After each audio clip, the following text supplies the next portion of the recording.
कितना सुंदर कितना प्यारा हो, कितना सुंदर कितना प्यारा रक्षा बंधन का त्योहार, भाई बहन का सच्चा प्यार, रक्षा बंधन का त्योहार।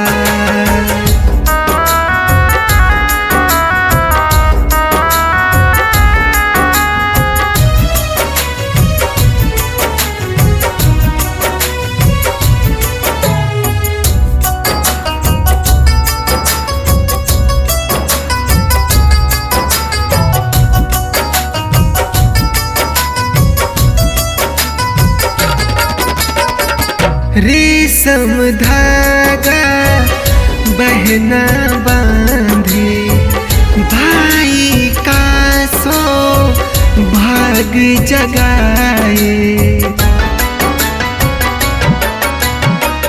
रेशम धागा बहना बांधे, भाई का सो भाग जगाए।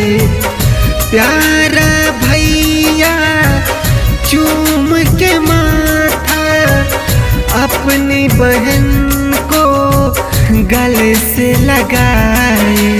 हर भाई के हाथों का राखी होता श्रृंगार है, भाई बहन का सच्चा प्यार, रक्षा बंधन का त्योहार।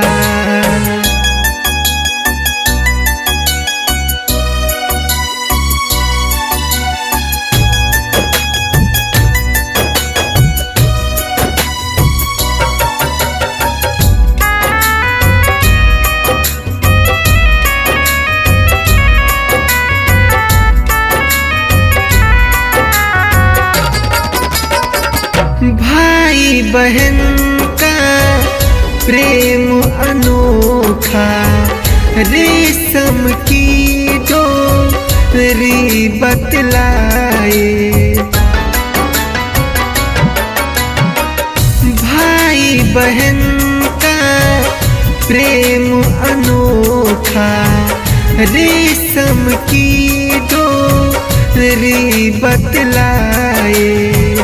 अपनी उम्र भी दे दे बहना, भाई अपना फर्ज निभाए।